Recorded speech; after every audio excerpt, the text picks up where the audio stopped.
And I also just wanted to say that I have, I was in a car accident, so I have to sometimes take screen breaks. So I apologize if my screen goes off, but I'll still be listening. No worries. Thank you. Yeah. Angie, you want to go introduce yourself? Sure. I'm Angelina Clothis-G, and I work in the Maine Department of Labor, and I'm staff to this committee. So I am the person who spams you with emails and also your tech support today. So if you have any issues from the audience or panelist perspective with something not going right with tech, please send me a message and I will figure it out with you. Great. Wonderful. So I think I got everybody. Why don't we go ahead and I'll go over our agenda and we'll get started. So today we have Chris Quint coming around 9:30 from the talking about the workforce boards in Maine and their role in our kind of area of interest of the essential care workers. And then I moved things a little bit around on the agenda because I felt like it made a little more sense, and it's in the chat. And then we had on the agenda, like Angie had mentioned, we had DHH ODES. We had requested for them to come and give some updates on the universal credentialing project and the monitoring of the workforce shortages. They sent a written report, so we'll go over that. I think you guys all got that in the inbox, but we'll take a few minutes to go over it and have a discussion. We'll have an update from Maine Healthcare Association on some of the work they've been doing and on the partnership that they've been involved in. And then we'll have a discussion on really our duty, one of our duties, which is making recommendations to the legislature, including suggested legislation and sort of where, if anywhere, we want to go with that. And kind of talking also about, last year we were looking at Maine Health Data Organization being able to do some environmental scanning and level setting, and we had bill in for that, and that did not that was not successful. So sort of like, where do we want to go with that? Talking a little bit about getting ready for our annual report, which is coming up, and then just some housekeeping scheduling for 2025. So I think it's always good. I'm going to stick them in the chat. Always good to talk a little bit about what the duties of this committee is at the beginning. But maybe it won't let me stick it in the chat because it's too big, but I will try. No.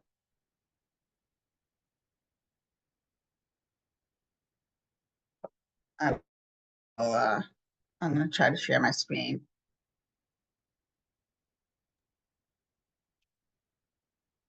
While you do that, I'll also just drop one at a time in.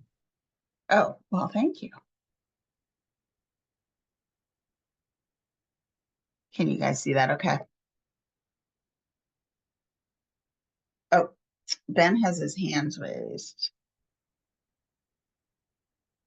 in the audience, one of our audience members. Should I allow him to talk, Angie? Oh, now, Ben, I'm going to let you talk. Thank you. Can you hear me? Yes. Okay, great. I was raising my hand because the chat's disabled on our end. Okay. But I'm seeing now as Jess plugs it in that we can view what you folks are posting. Okay. Add anything in the chat. Just want to make sure you're aware. Good to know. And one thing of note that we didn't point out in our agenda is that we have points for our audience members. We have points throughout our meeting where we open up for public comment and have people, so if people have things that they want to share with the committee or updates they want to give, questions they have, we'll do that at a couple of points within the meeting. So the first duty is to collaborate with the Department of Labor, DHHS, and state institutions of higher education, state adult education programs, and career and technical education centers and regions, and any other state agencies to examine the staffing level needs in the essential support workforce, including entities funded by the state and through Maine Care programs. So that has been a big part of what we have been looking at as been going along. Make recommendations to state agencies and the legislator related to recruitment and retention of essential support workers. Monitor the essential support worker shortage and the expansion of the essential support workforce to examine if actions taken to promote expansion in the essential support workforce have been successful. Make recommendations to DOL, DHHS, the legislature, and other state agencies regarding additional research needed to further the expansion of the essential support workforce. Collect data related to the essential support workforce.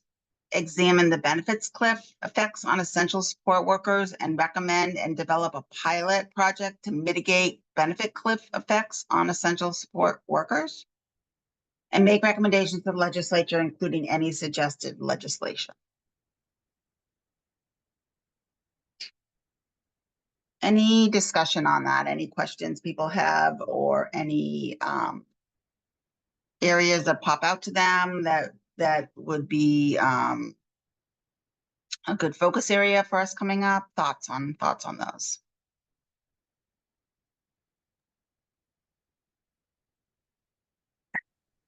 Hey, Jess. Hey.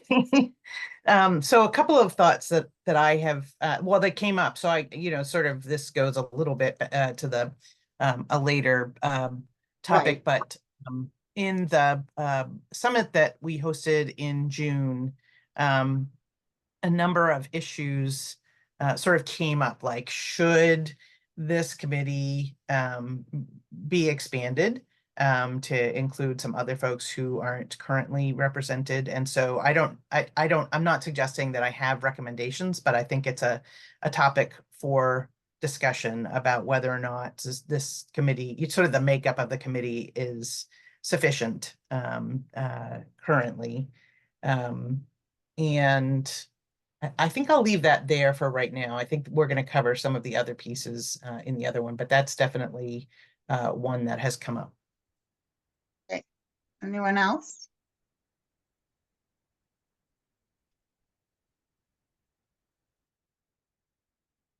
Okay. Well, we'll move along and we'll do our first public comment session. As we're a little bit ahead of schedule, and Chris is going to be joining us at 9:30. But we usually like to do something right at the beginning. So if anybody from the audience has anything that they would like to add, come off mic and be able to share with us, now would be the time to do so.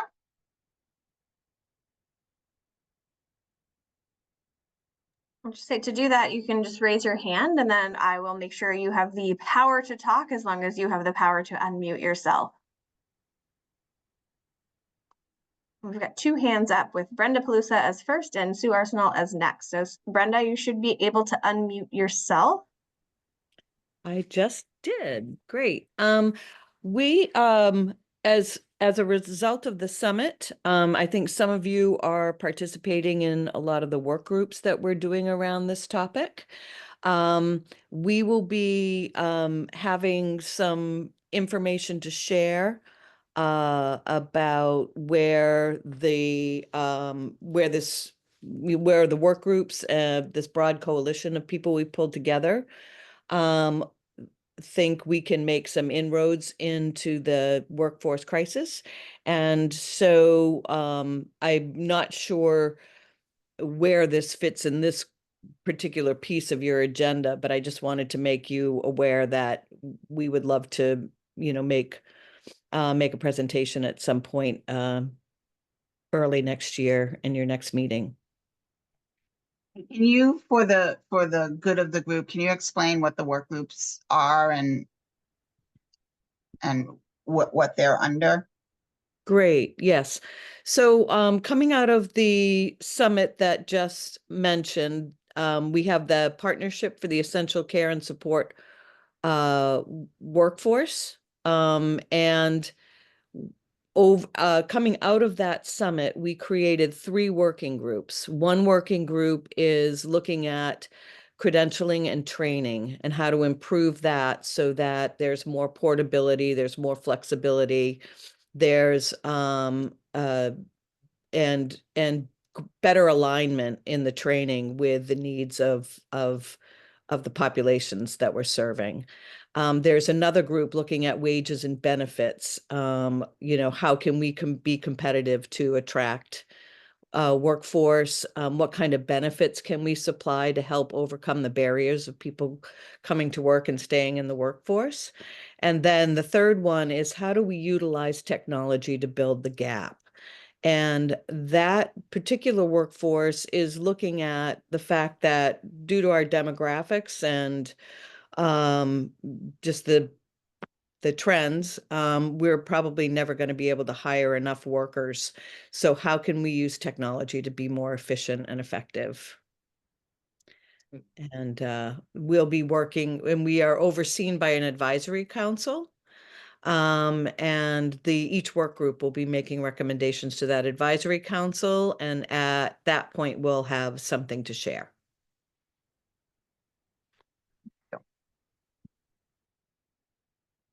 We want to move on to Sue now. Hi, Sue. Hi, this is my first time finding this type of committee, so I'm really happy to have finally fell into the right places. I'm the owner of Align Home Care in Falmouth, and I'm on the work group with Brenda that she was just describing. I think that with the new rule that came out on home care, we're very interested in being a part of these discussions. We have been on our own as private businesses up until this moment, where we're very, very interested in the topic. We miss out on some of these notifications because we don't have federal funding. So I feel like we have some really good input, and I would agree with Jess on maybe looking at some of the home care owners or an owner to be a part of this committee as well in the future. Great. Well, nice to meet you. Thank you for joining us. I will say that is the glaring error that seems to me to be in like needing to have a home care provider specifically on the committee. So that's definitely on my mind. And that's like a private pay, right? Is that the distinction that has them? No, Just they someone. just were not included. It's yeah, I'm again looking at essentially we have behavioral health and I think we've got I think it was an oversight, frankly. There's no specific appointment for it. Would be a one member representing an organization providing home care services, and I think we would say personal care services to make a distinction between home health care and personal care. Okay, great. And I see Jillian's raised her hand too. Can you hear me?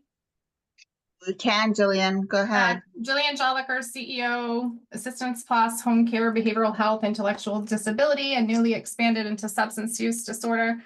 And I do second that, that seat is missing. And I will give a little feedback just for the platform. I have a really hard time following along because I don't see an agenda in advance. So it's hard for me to come prepared with anything you might ask on the spot that you need. So I think it's really important just for community stakeholders and even people engaged in the session that we know ahead of time what you're talking about. Because I can log in for 2 hours and I just don't feel engaged because I don't know what you're planning to talk about. Mhm. And I can't come prepared with what you need information on when you open it up to the public because I wasn't asked in advance or the agenda wasn't shared. So but I do agree that you're missing that seat. And I will be honest with you, I was really disappointed in ODES recently because I missed my opportunity, they said, to provide feedback on the PSS course. Originally, I was asked to receive payment to review the PSS course. And then I was nexted by putting it out there to a group of providers that hopefully responded because they did so with such a short amount of public feedback. you know, they put it out and said, we need it by this date. And we were too busy at the point that they did the first call and the last call.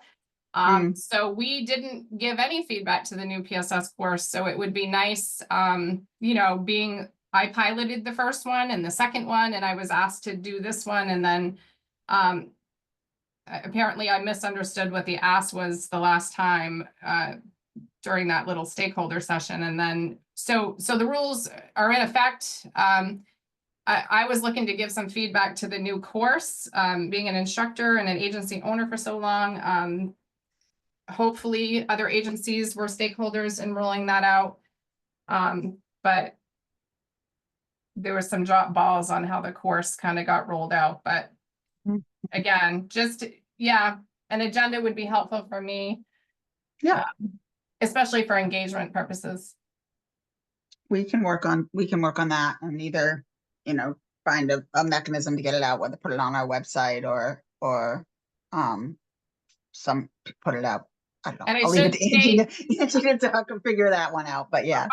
Can you hear me? Our Yeah. agency ended up being the first agency in Maine to become licensed. And we didn't know that it was not full licensure. It was because it was the first time, but it wasn't communicated accurately. So we were prepared for full licensure and we offered everything we could do to be fully licensed, but licensing wasn't prepared, which is why they kind of chose us first, just for a model, right?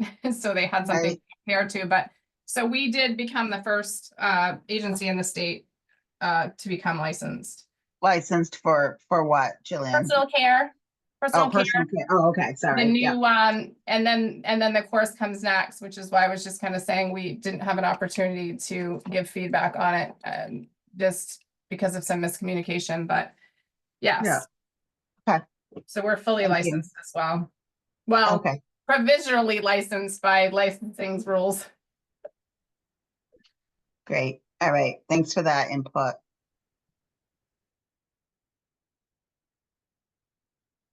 Do we have any other hands raised? Great. Okay. All right. Well, while we wait for our guests to arrive, I was going to when we got down to sort of talking about the legislative discussion, I was going to ask people for input and feedback on how things are going out there in the field. So in our respective areas of practice and service delivery, just sort of, trying to get a pulse from people on how the workforce is, how recruitment is, how retention is. So if anybody on the committee has some feedback on that from their areas of representation. Hi, this is Margaret Craven. Hi. So I had some feedback from folks that case managers are in short supply and that it's very, very difficult, not just to recruit case managers, but also to retain case managers. And there's kinds of pockets of this that's going on in different places, and it's not like happening everywhere. But I think that would be a good legislative suggestion for the upcoming session to take a look at that and to I think suggest increases in salary and or whatever else it is that is a barrier to to hiring and retaining case managers, because just because that it's also difficult for people to get services if they don't have a case manager, and then the case managers that are working are overwhelmed, and it's not a great thing.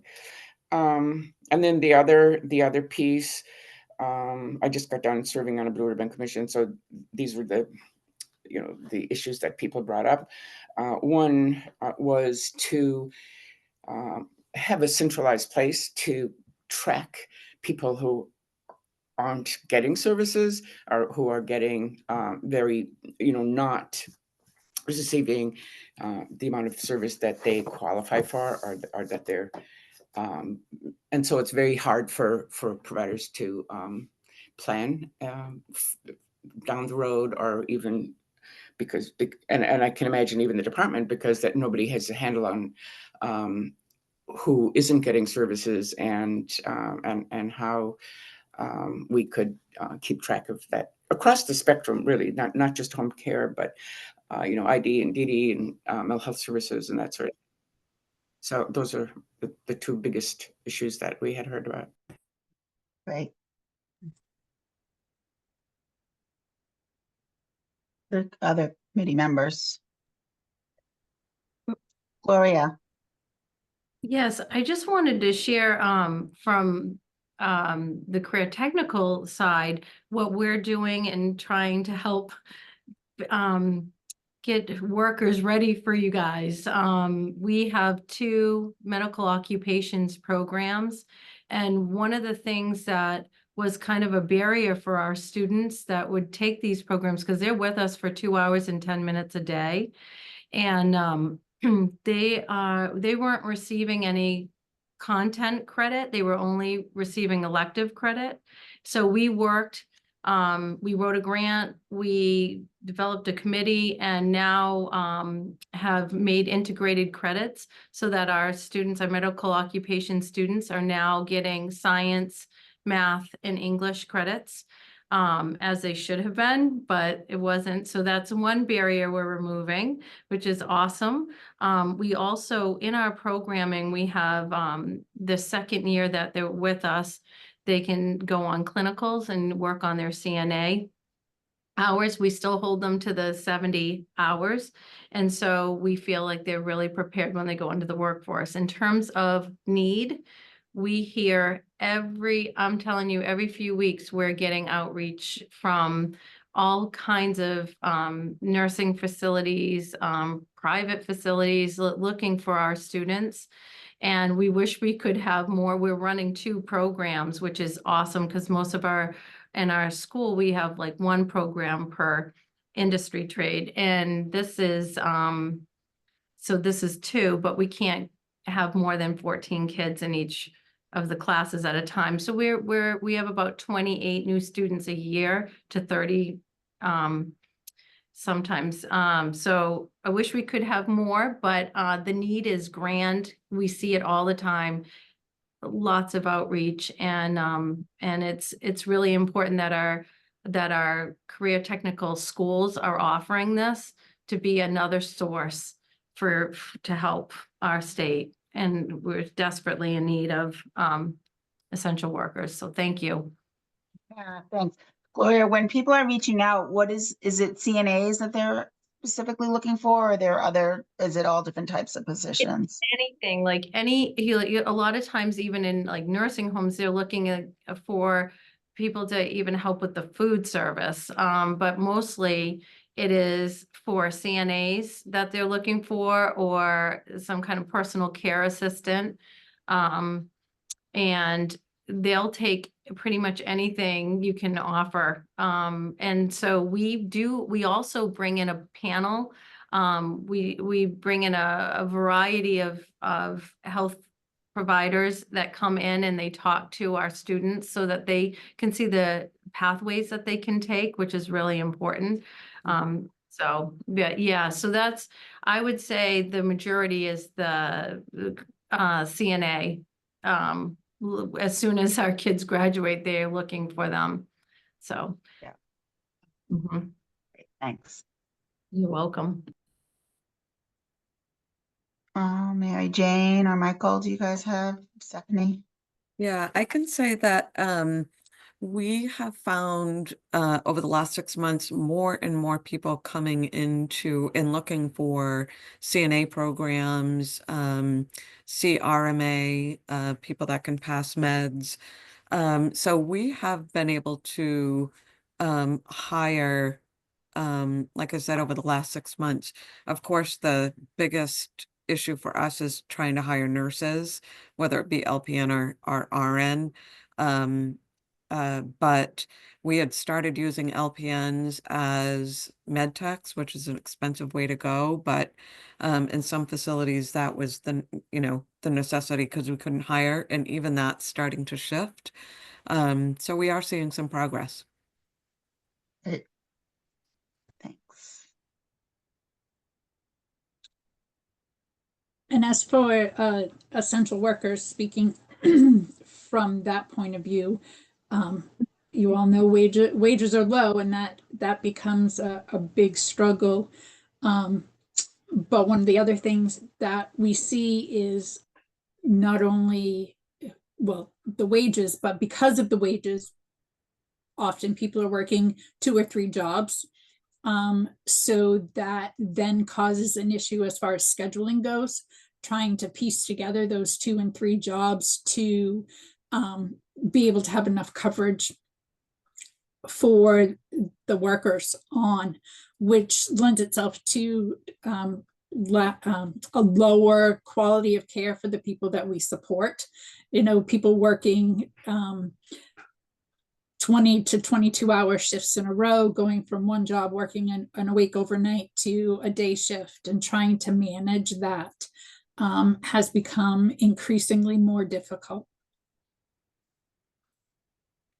That's interesting. I got a little bit of that in our way in terms of just, we've upticked a slight bit on the workforce, but they're not taking many consumers many hours. So it really hasn't materialized to much impact, unfortunately, for the people we're serving. But for those that are in, we're really trying to take our current workforce and have them travel further to try to serve some of these more rural or needy people. But then you end up incentivizing to pay for travel time, and the next thing you know, you're paying someone 4 hours for 2 hours of service, and you're eating into any overhead cost you'd ever have, right? And so it becomes almost a logistical nightmare to try to work with the workforce you have and the people that need it, and trying to make that match, right? It takes a lot of administrative time. Absolutely. And with our agency specifically, we advertise for Lewiston and Auburn area, and we have a multitude of people applying, but our outlying programs, Raymond, Owl's Head, Warren, because we stretch so vastly geographically, it's near impossible to staff those more rural programs. Absolutely. Even offering pay to travel and travel reimbursement. People just don't want to travel that far. And me being from Maine, you know, traveling 45 to 50 minutes to get to work is not a big deal. But it seems like people don't want to travel more than, you know, I had someone say, I don't want to travel more than 11 miles. You know, I don't think you can get mostly anywhere in Maine for 11 miles. Interesting number. It was very random, I think. Yeah. Okay, thanks. And I'll just give a little update on the IDD space in general. I know Stephanie works in that space too. But I think we are seeing, again, an uptick on hires. But as far as what still remains pervasive is the use of overtime and the use of management to do direct care, which is starting, I think some of that kind of administrative squeeze is really is what's being felt, and then coming up against some extended flexibilities that the state has continued for group homes under sort of post-pandemic flexibilities that they continued and are now, according to their report, going to stop January 1. That's a big squeeze on the population. I would also just to concur with what others have said about case management. Representative Craven, is that case management, while it's not kind of in the purview specifically of this group, it is having a huge impact on care and services, for just inability to retain and hire, and then that subsequent impact down to the individual and being able to have their services authorized, or, you know, things done more creatively with their services, time spent with them to really get the right match, and people I think are just really overwhelmed in that space, and that has sort of a trickle down effect. So and I think in our just from our ICF, small ICF community, CNAs and nursing sporadically around the state. So we're seeing some areas of improvement, but sort of the deeper things that we were doing as far as overtime and reallocation of management staff to direct care is still really prevalent in our space. I think that rounds us all out for committee members. And I think Chris is running a little late, so I thought perhaps Kim, maybe you could give us an update a little bit on DL programs and sort of what's going on there. Sure, happy to. Awesome. Thank you. All right, so my job is usually to update you on some of the healthcare initiatives work that we've been doing. I'm sorry if I look over this way. You guys are over here, but my notes are over here. Sorry if I'm scattered. So healthcare training for me, you might remember that's a really, we think, great website. And the partnership is between the university system, community college system, adult ed, DHHS, and DOL. So that website, since its launch, has had 53,000 views, more than that. In just in the last 90 days, it had 3,300 first-time visitors. It has received over its lifetime 3,368 worker applications. So individuals who are interested in training or not quite sure what they're interested in, but know that they want to be connected to or talk to somebody about healthcare. And it also received 207 employer applications. So the website recently has had some major edits. I'll talk a little bit about that here in a little bit. And it's really now designed to lift up opportunities for both job seekers and employers beyond the tuition remission funding. So we're continuing all together to assess for opportunities to enhance and improve the content in the next phase of work. And I'll make sure to, or Angie, could you put the web address in the chat? Thank you. We would welcome feedback from the committee about this website. We call it the 1.0.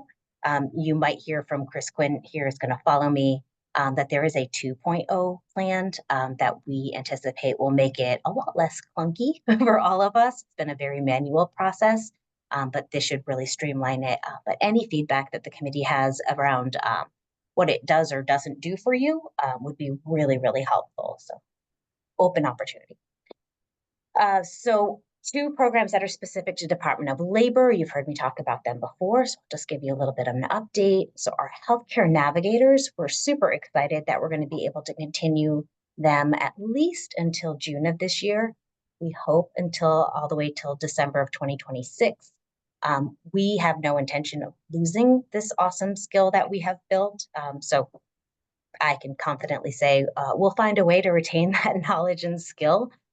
Because these healthcare navigators have served more than 577 customers across every single one of the counties in Maine.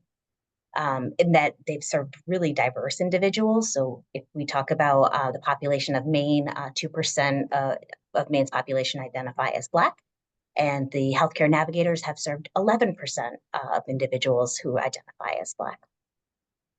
They've also worked with community members with lots of different barriers, including 94 people who've identified that they have a disability, 35 individuals with a history of substance use, 187 people who have said that they have a high school degree or less, and then 25% of these folks that have been served are further enrolling in training programs, which we're super excited about, and including apprenticeship.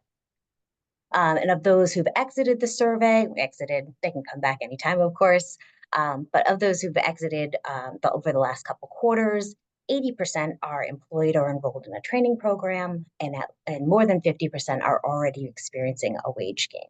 So we'll continue to track that and let you know how it's going. Lots of the leads come from the marketing efforts of formerly Caring for Me. You saw the splash, and many of you were advisors on the committee. That has transitioned over to Careers with Purpose. That website has been an amazing driver for referrals to us. So that began in July 2024, and now it accounts for 34% of all the leads that we've received since its launch. Again, leads from every county in Maine, and 18% of those leads are connected to a training opportunity. 36% unfortunately aren't interested or aren't responsive, and 35%, huge number, are still pending. So we're still having ongoing conversations with these folks. I'll scoot along to tuition remission. This is probably our biggest news. So that one, we've received 1,827 credential requests. That represents 1,570 unique individuals who have been enrolled in a course through tuition remission. And so as a reminder, those are individuals who are current or separated healthcare workers, so folks who may have left the field and are interested in returning to the field. And it represents every county in. And we're seeing a good number, 32% of those folks are between 25 and 34. So that really, that prime working age group. We again are trying to make sure that we're connecting with diverse populations. So 32 individuals have limited English proficiency. That's something they get to self-identify. We don't identify that for them. 13 have identified that they have a history of substance use, and 150, again, individuals who have identified that they have a disability. So we have, at this point, seen 804 completed, and we've got a lot more in progress or scheduled. We wanted to make sure, of course, when we designed this program with in partnership with HHS, it was designed to support healthcare employers with retention. So that meant the other side of this coin is the employers that we've been working with and their requests that we've been filling. So 221 unique businesses have enrolled their current healthcare workers in training using these funds, which we're super excited about. Now, you might remember our goal was, as it was, 1,500 individuals serving. So we have passed that. We've also passed 98% of all funds being incumbents. Yes, you absolutely can. So we are, we're getting to the end of tuition remission. Good news is there's lots of other programs and services that we can still connect individuals to.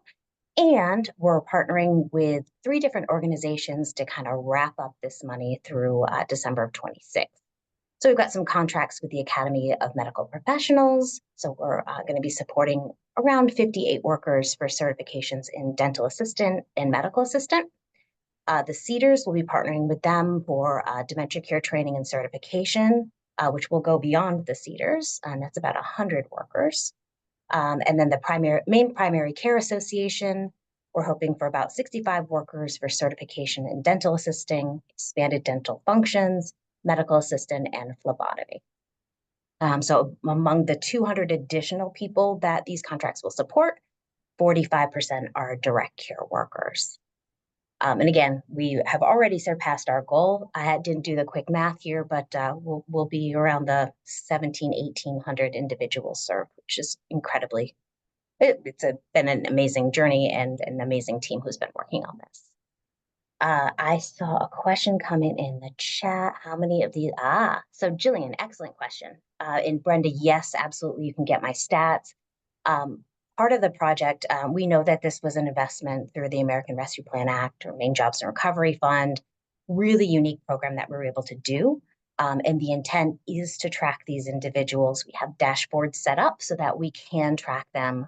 We're hoping at least 2 years after after we've worked with them. So we have them in a dashboard. We can pull up information just about any time, thanks to our partners over at CWRI, the Center for Workforce Research and Information. Any questions? I know I went fast. Kim, so the tuition remission for the general public has come to an end or is coming to an end? Yep, the individual applications have come to an end. We are continuing with those specific contracts. So individuals who might be interested in one of those trainings will be directed to those folks or another training provider. Okay. And then the what about the workforce development, the Alphon funding, that program? Is that, I know that's like quasi affiliated with Yep. It definitely, that's one of the highlights. If you go to the Healthcare Training for Me site, that's another place that we're making sure that folks know to go to, employers, of course, and employees whose employers might be part of the compact. So we are trying to help promote that. I don't have specific stats on how that's performing, but I have only heard good news so far. I'm happy to collect that for the next time if that's helpful for the committee. Yeah, that would be good. And how, do you know how long that goes on for? Is that as So an end date? Alpond was just renewed. Chris, I see Chris joined me. It's over $70 million that has been invested. And a good chunk of that is being reserved for healthcare. So this is not the end of the investment in healthcare. Jess, do you want to go ahead with your question? Yeah, just a really quick Comment? question about whether you have any sense of how it, or if, you know, sort of how often or if the benefits tool that we've trained the navigators to use, if it's being used, if it's being helpful. I'm just really kind of curious, since we Yeah. haven't sort of learned about that and understand it was rolled out, just sort of what's the impact of that been? I haven't been directly connected to that recently. So again, I'm happy to get your report for the next meeting. It's led by HHS. We're of course a partner in it. And I think it's being used primarily in the field now, which is why I probably don't have an update. I'm happy to get that. Great. I just knew that the navigators themselves were trained to use it, and I was wondering if they were Absolutely. tapped to use it. All right, thank you. Or just, I guess I would even like be interested in all of the data that you're collecting, like how many of those folks are on public benefits that have come through and are being assisted through the navigators. I would be particularly interested in that because it seems to be anecdotal to me, Jess, but I'm kind of gleaning that the workforce for us at the direct care, you know, for our homemakers is so front line that they're not looking at the educational piece. They're not looking at the improvement and next steps, that they're almost separate from, at least the ones that we're working with. And so I'd be curious to see if, and those are the ones that we're seeing really impacted by the benefits. So they're sharing for us, hey, if we increase pay or if we increase hours, they're either saying, hey, I'm going to work less now because I can't make more than, you know, this piece for housing or food stamps or the like. And so I'm just curious, yeah, if they're entering into that sort of educational field, or if they're really almost just a set aside in that respect, because that's kind of what I'm gathering. But I'd be curious to see what you got for data on that and if that really supports it or not. So Sure. Yeah, I'll qualify with I think individuals are able to self-identify if they're receiving benefits. So we do have that data. We don't confirm it. So there might be individuals who choose not to check that box, but we can at least give you what we. sure, absolutely. Great. Thanks, Ken. Questions or comments? Ken, from the committee members? What was, it might have been my computer connection. I didn't hear what you said, Catherine. I'm sorry. I was asking if anybody else had any other committee members had questions or comments for you. So good. Okay. And I see Chris Quint has joined. So I think at this point in the agenda, hi, Chris, we'll turn it over to you for your update if that is good for you. Sure. And I think, and I apologize, I was away all last week, so I'm still trying to get my brain wrapped around what my week is going to be like this week. So I think, Angela, you said just an overview of the board and kind of what we're working on right now, correct? Yeah, okay. So the board, State Workforce Board, is those of you who don't know, is a is a requirement under the Workforce Innovation Opportunity Act for states to receive federal workforce dollars. So every state has a board that is comprised of employers, and it has to be 50% plus one employer members. And then the remaining members are what WIOA considers representatives of the workforce. So these are labor unions, training organizations, community-based organizations that deal with people with barriers to work. That segment of the membership can be no less than 20%. And then the remaining membership is comprised of the core areas, core programs of the Workforce Innovation Opportunity Act, a representative from the state Senate, representative from the state legislature, and then each of the 3 local workforce boards have a representative called a CLEO, Chief Local Elected Official, that is on the board as well. And then in Maine, we also have DECD is a voting member of the board as well. So in Maine, we have a 33-member board. They are appointed by the governor and go through a confirmation process at the legislature. And our current chair is a gentleman by Vaughn Woodruff, who works in the renewable energy industry. He's been our chair for, I think, going on 2 years now. So currently what we're working on, a couple big projects are what's called industry partnership program. This is something that we've kind of unofficially launched, if you will. Recently, we brought on a new staff person named Molly Thompson to run this program. So this is a program that is looking at putting together industry partnership programs within targeted sectors across the state to identify gaps and needs within each industry and help those industries develop pipelines of workers that they can pull from. So we're working on this. We'll be doing a more formal kind of rollout of this at the December board meeting. And then doing a lot of work with Maine Community College System, who recently received funds from the Alphon Foundation to do this work as well. So we'll be working closely with them over the coming years in developing out this program across the state. The second big project is a statewide portal called WorkSource Maine. Some of you may be familiar with the work that Kim and her team have been doing over the past year plus to update the virtual American Job Center. That is a tool that is not to be confused with WorkSource Maine, but is a tool that WorkSource Maine will highlight and promote along with all the other resources that are available within Maine's workforce system, both for employers and employees. There will be a specific tool on this site called a Career Pathways tool.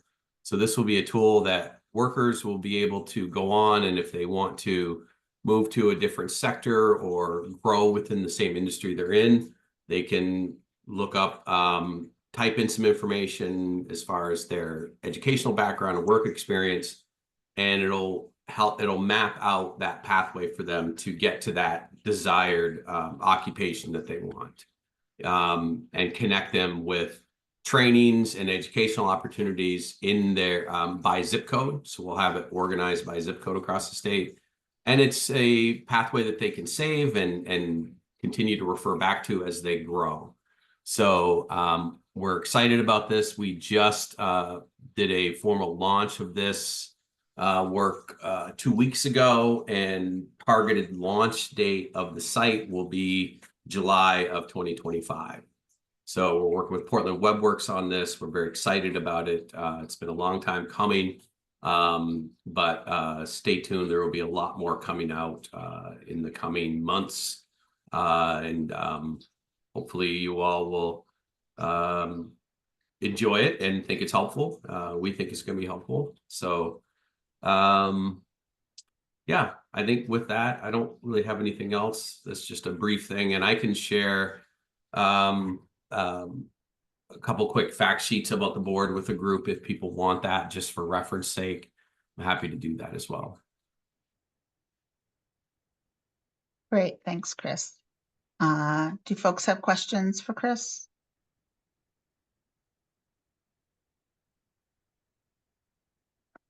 I guess I have a question. So it is, I mean, so our sort of charge here is to look at essential support workers. So these are people in the caring industry, you know, primarily sort of in the community, whether it's in long-term care or community-based care or, you know, private home care, people in their own homes. And so we're I'm just curious as to like, where's that representation on the workforce board, if at all? And if not, is there an opportunity for this caring community to be represented? So currently, we don't have anyone representing that particular industry on the board. And Kim Moore, I'm looking at you here. Colleen Hilton would have been the closest. So Colleen Hilton from Northern Light Health.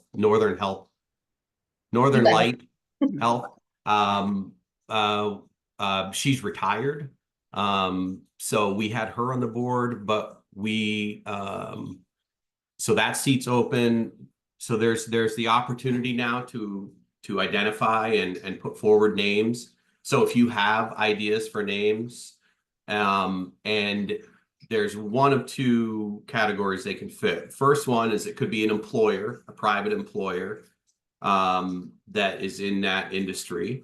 And when I send around the fact sheet, I can send you around the definition for what it would mean. It would have to be a person with kind of at the more executive level with decision-making, hiring authority within the company. The other categories, it could be what's called a representative of the workforce. So this could be someone who is at a nonprofit organization that provides trainings for people with barriers to work. So it could be one of those two categories. So I'd be happy to get recommendations. That's one thing between now and January that I'm going to be working on is I put forward a list to the governor of potential individuals who could fill various vacancies on the board. And then it's ultimately up to the governor who to decide who she will put forward to the legislature for a confirmation hearing.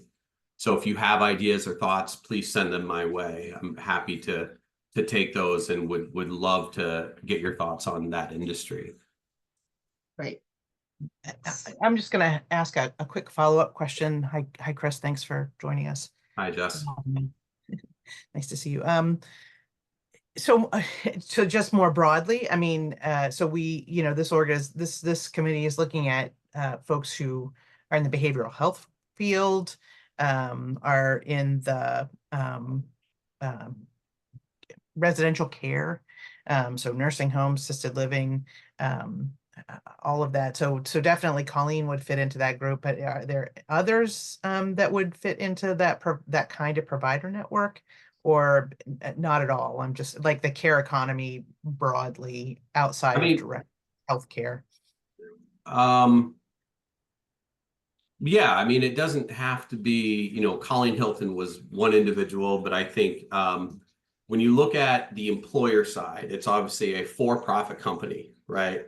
So a company, and it could be a long-term care facility, as long as it's for-profit and the individual is, at that kind of executive level position. So yeah, it doesn't have to be someone with one of the major hospital networks. But to fit that employer category, it has to be a for-profit company, and the individual has to be at, the executive level, not CEO, but COO, CFO, head of HR or something along those lines. And I see someone in the chat threw that out there. So right. So but Northern Light is a not-for-profit entity. They are, and that's I mean, like in my field in IDD services, they're very large employers. 4 or 5. I mean, some of them are smaller, but employing hundreds of employees, but they're nonprofit. So and I think, and I appreciate you bringing that up. Yeah. The hospitals, obviously, they're nonprofit. So I think in the healthcare world, that is a little different. Right. Right. Okay. I think, when you look at an employer, it has to be, in the healthcare industry, it can be the nonprofit. It can, but as long as they have their employers, they hire people. The representatives of the workforce and the rep side of it are more labor unions, nonprofits, like traditional kind of small nonprofits that provide, some type of service that helps those people who have barriers to work. right? Yeah. So, so I think for what you're talking about, it probably makes more sense for the employer side of it, Okay.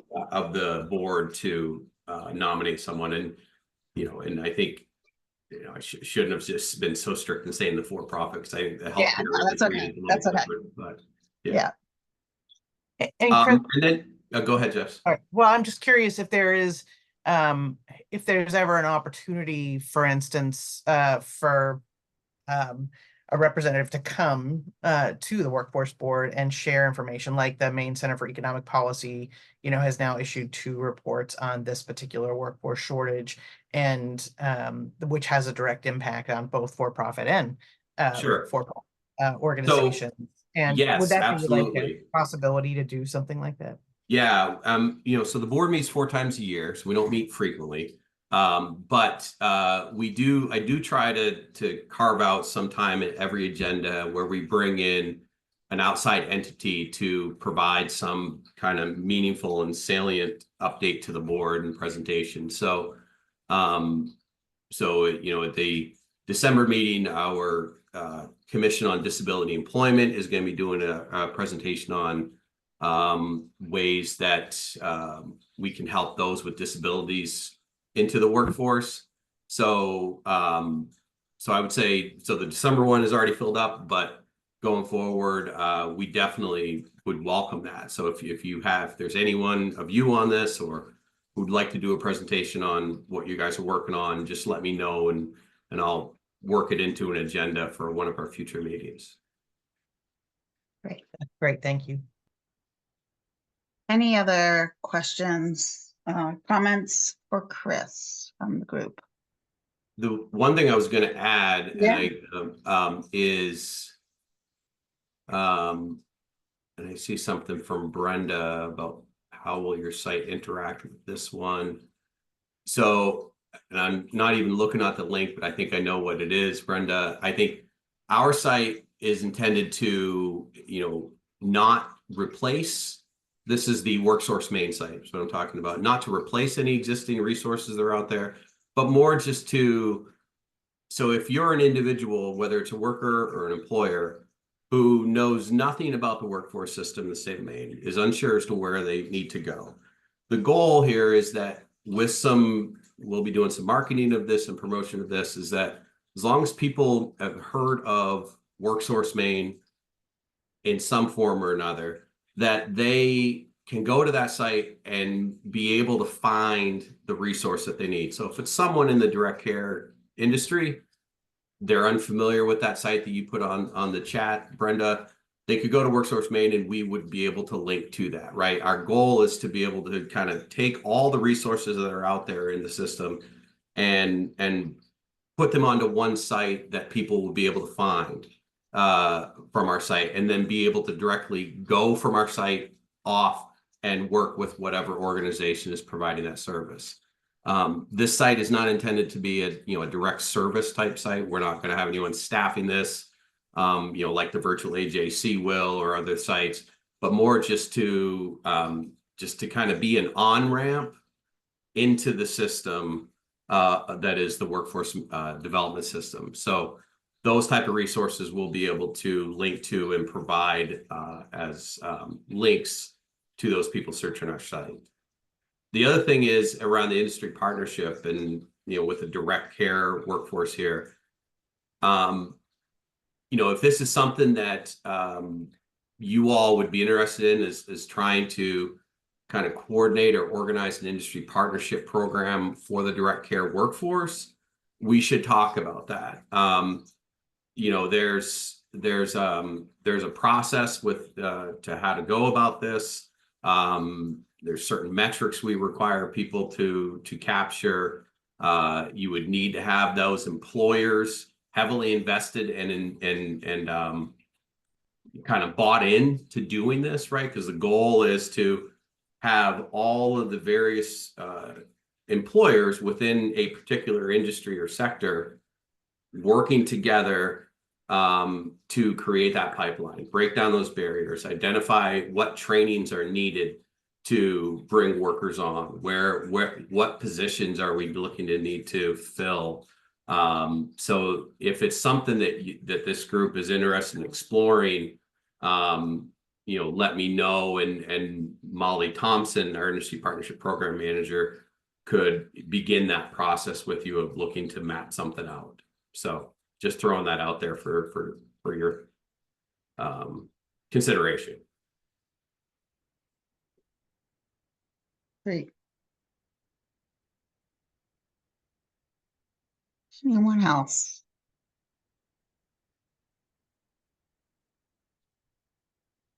Great, thanks, Chris, for joining us, and hope you can stick around for a little bit. But if not, I'm sure we will be in touch with the information that you shared with us. So thank you. All right. Thank you. So next on the agenda, I'm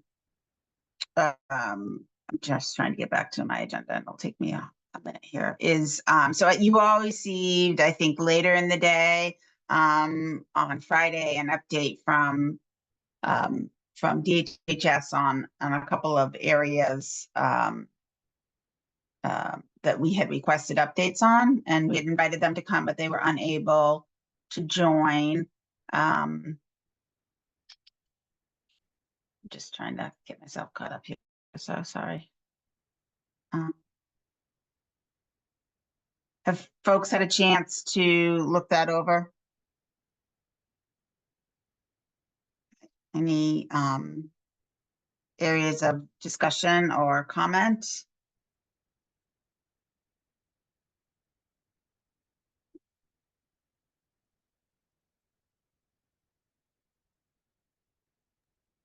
And having heard from the public saying that they really wish they had the agenda, I just blasted you all. Sorry for the spam, the memo from DHHS with their written update as well as Kim's note. So that email is going to be rolling in, which does not give you time to formulate questions or deep thoughts. But I just wanted to make sure you all knew it's coming to your inboxes, which is better than never coming to your inboxes.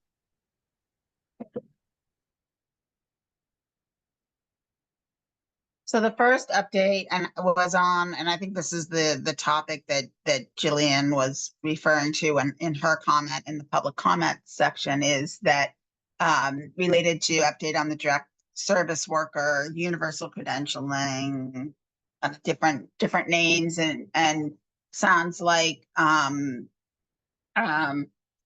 the latest kind of update on that is they're planning to launch the program with PSSs first, and sometime in 2025. So that's kind of where that lands. It sounds like there was some discussion during the public comment of whether there was, whether there'll be another opportunity to comment on that curriculum or not. But I think that is that's kind of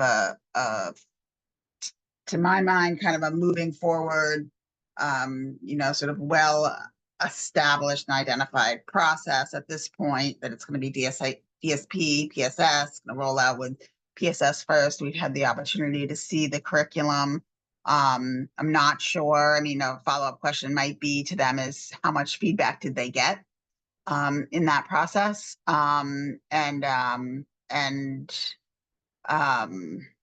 I think the offer that they did that last summer was pretty generous. They let people have access to the site, and people could go in and comment and really look at it, in real time. So I appreciated that effort from Odes on that.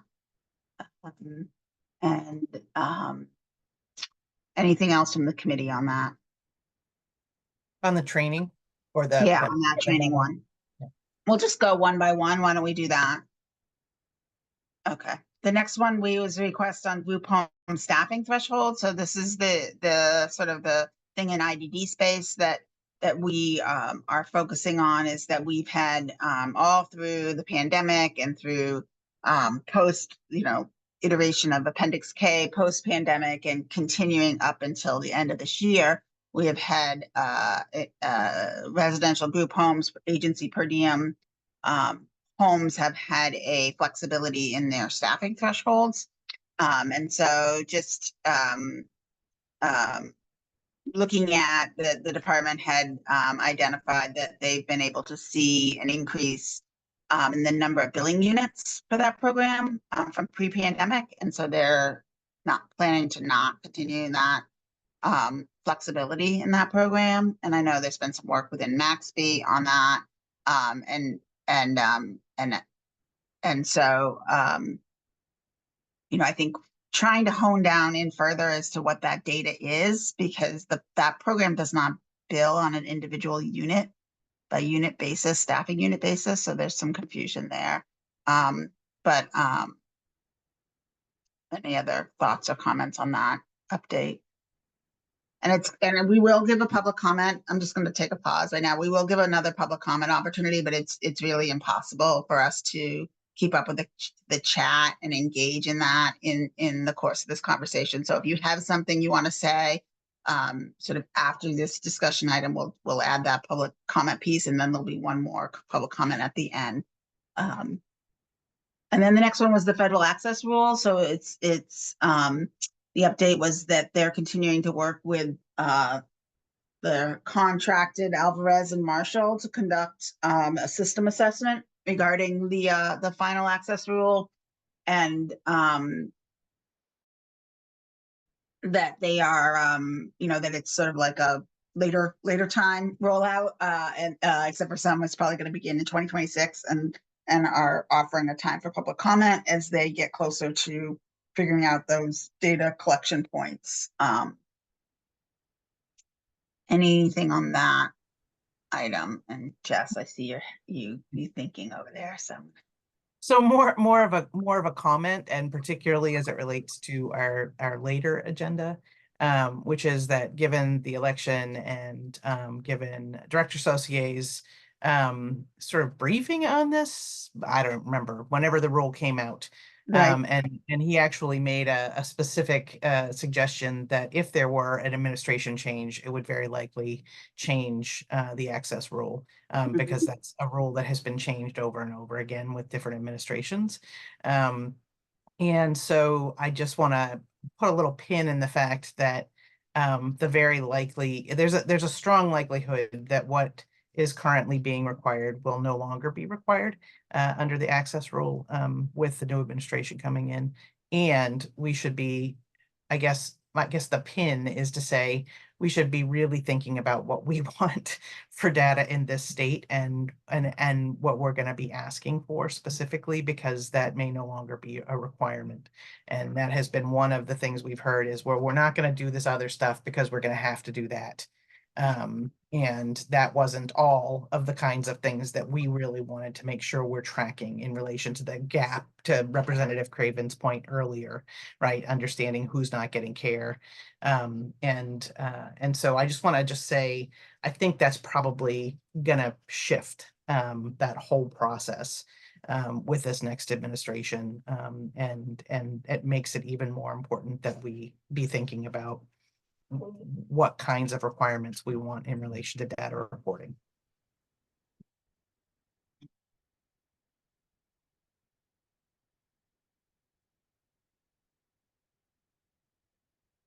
Anything else on those updates?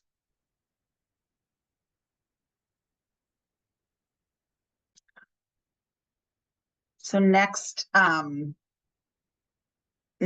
it, I see Jess just went off screen, but I had her next is giving an update on some of the in-council on aging work. So while we wait for that, we'll go into another public comment opportunity. So if there's members of the public that would like to provide public comment to the group, we will entertain that now. Thanks.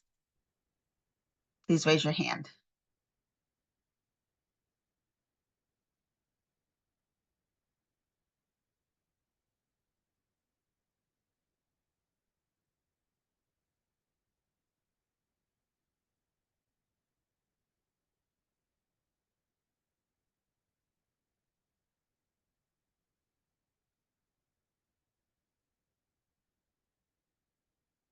I don't see any hands raised. I don't think it's because my computer's broken. I do think it's because there might actually not be any public comment up at this point in time. Okay, great. And then Jess, have you stepped away? Oh, you're back. I have, so I You don't have know. stepped away.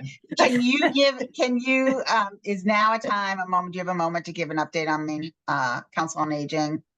Well, I think Brenda mostly covered that Okay. when she spoke earlier, but just when she was covering the working groups, really just saying that we have been engaged. The partnership has been engaged in a significant exploration of ongoing recommendations related to the sort of all of the major components of growing and retaining a robust direct care workforce. And so we're hoping, as she said, to have those working groups finish their work early December in preparation for trying to implement any of the recommendations that relate to legislation, and would like to provide an update to this group early next year whenever we meet. That's really all we wanted to do, just to sort of say there's this ongoing process with a number of stakeholders who are thoughtfully engaging in a conversation about the ways that we need to act as a state to grow the direct care workforce and make sure we have an adequate supply to meet the growing need for care. Great, thanks for that. So the next agenda item is kind of just to talk about where we're at as far as any recommendations we might want to make to the legislature, including any suggested legislation, where we want to kind of go post last year's bill that it was not successful, and just open it up kind of for a general discussion on that topic. And it sounds like, Jess, you guys, the work groups may come to some kind of legislation that they are wanting to put in, or is that possible in this? Yes, absolutely. So the working groups are, considering, are going to make recommendations. And so, and obviously we have a fairly robust advocacy group that are also talking about, again, the Maine Center for Economic Policy's report makes certain recommendations, including, as Representative Graham already mentioned, increased pay, and they recommend 140% above minimum wage to even create a competitive market rate. And I think that is, in my mind, the big issue, right, is all, and I mean all. This isn't like at this point, it's not a situation that is unique just to providers of care, right? Of direct care or essential care and support, as we call it. But I think any nonprofit employer whose reimbursement rates for labor are tied to Maine Care are seeing that they cannot pay a competitive wage in this workforce shortage environment.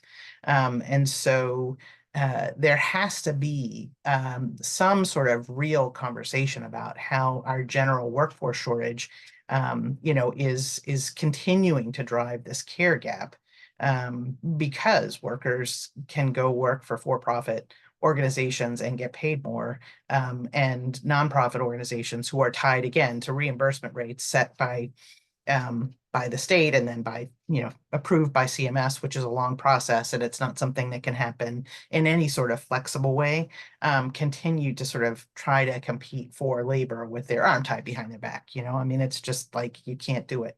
So I think there's that big environmental conversation we have to have a conversation about what can we do to make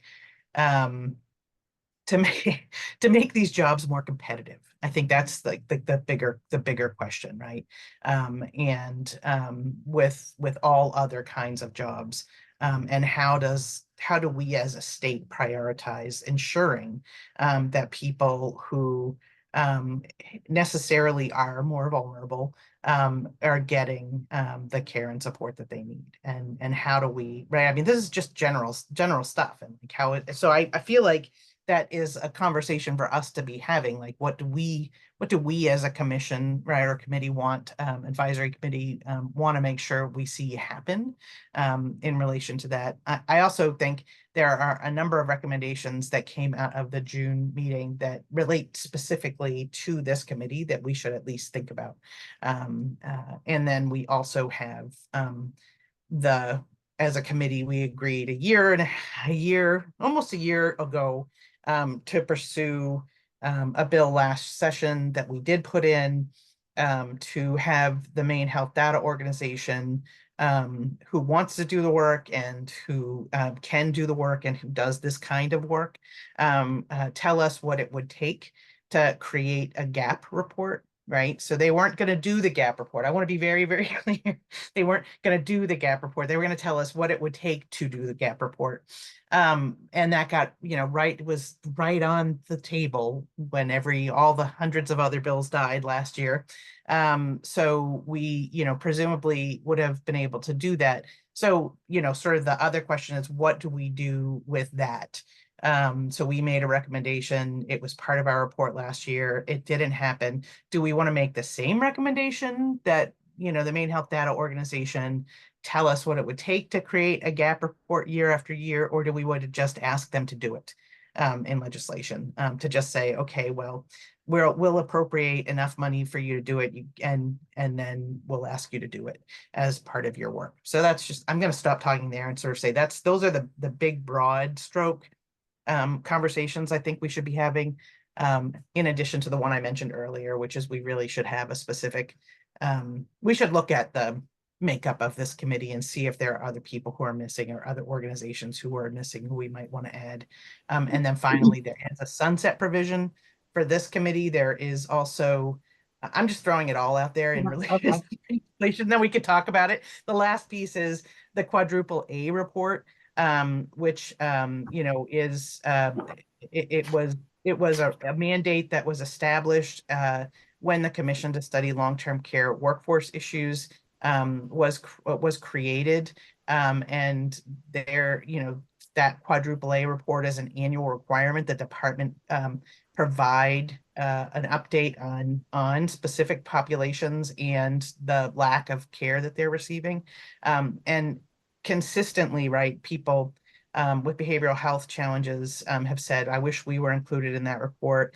I don't think, Catherine, your folks are included in that report. So the question is, should we, if we're not going to do the Maine Health Data Organization, or even if we are, like, is there something we want to do in relation to modifying that reporting requirement from the department so that we can begin to understand year over year how, how organizations are doing, how populations are doing in relation to having their care needs met? So I think that you should refile that bill. The number one, we didn't have time because that it was filed so late in the session, and then the session went crazy to begin with. But so we didn't have enough time to just flush that out or to work on it.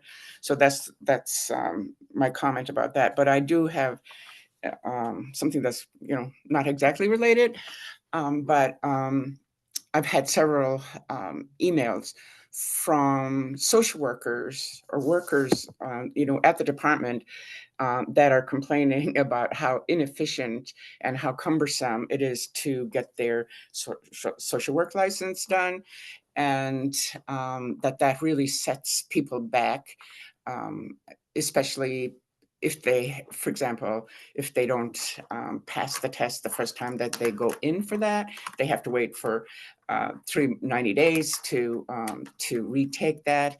And often people completely lose their provisional license when they're waiting for that. And so I'm just wondering if there was anything at all that could be done to take a look at efficiencies in granting social work licenses.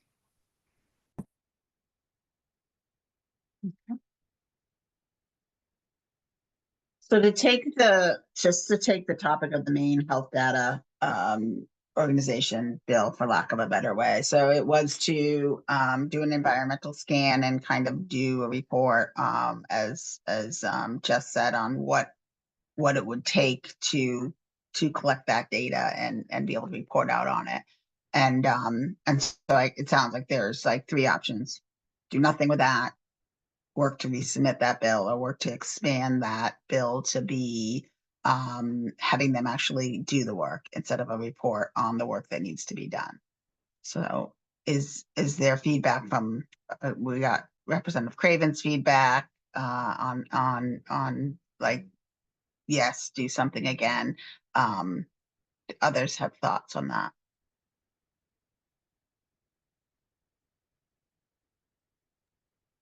Absolutely, it's needed. I mean, that's why we did it in the first place. So I think there's no reason to not continue. What are your thoughts on having it be more do the work too, and versus doing a report on what the work? To me, I feel like we've kind of missed a year, of what could happen. And I would say especially given that the access rule is kind of, up in, or whatever the state level reporting is up in the air, that it seems like it would make sense to me to have them just go ahead and do the work and establish a I mean, if they can, we kind of get stuck with their timeline and their numbers, right? Willingness. Well, right, and how quickly and what they gather versus we drive the bus. But if we don't get the permission to drive the bus, then we're where we are now. So I don't know. It's kind of a catch-22, I guess. I think the challenge is, and I'll just, without having, and I think she's actually gone, the person who spoke with us last time. But I think the challenge was trying to understand where all of the data currently exists. And for instance, and we talked about this, folks who are providing services to people with intellectual disabilities collect some data that isn't reported to the state. I don't know whether it's like federally reported or something. Anyway, there's a lot of data out there. And so, there's the question of where's the data and what would it take to bring it all together and analyze? Right. I think the question was, what's that going to cost year over year? I mean, maybe we should just what I want to do is to say, I think they have to do that no matter what, right? They have to do that analysis first, and it's going to take them, they expected that it would take them about 8 months. So presumably,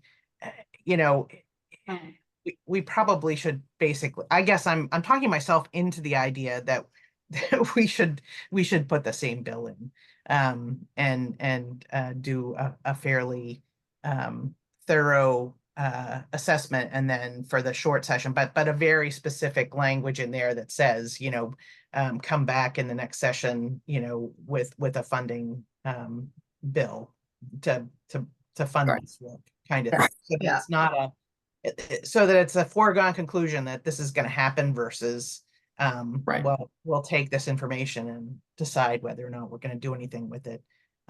So maybe tweaking it some to make it very specific. And are others comfortable with that?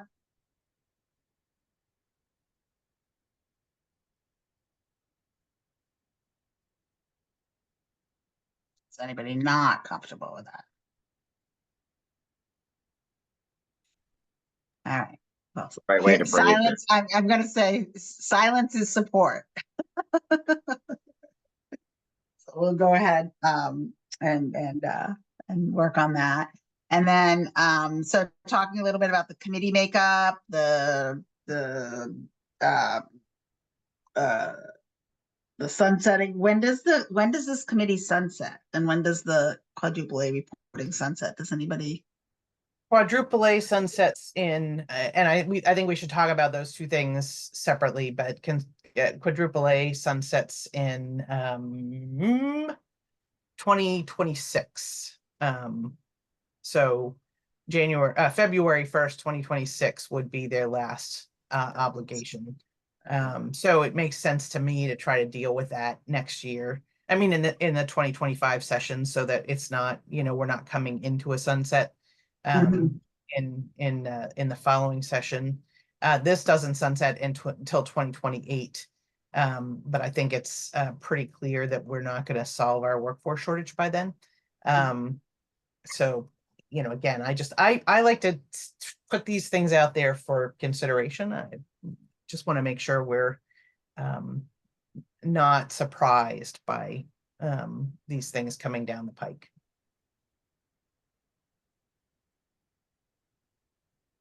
So with the reporting sunsetting and you wanting to do something in 2025, what would be the mechanism to do something there?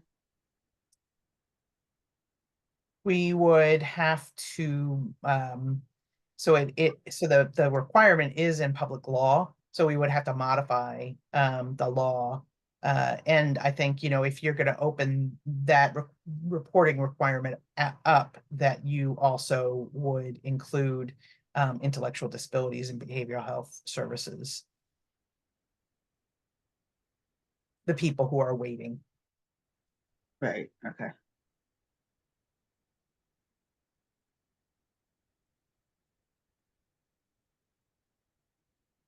Thoughts on that from the group? Want to do something in 2025 on that? As usual, just makes good sense to me.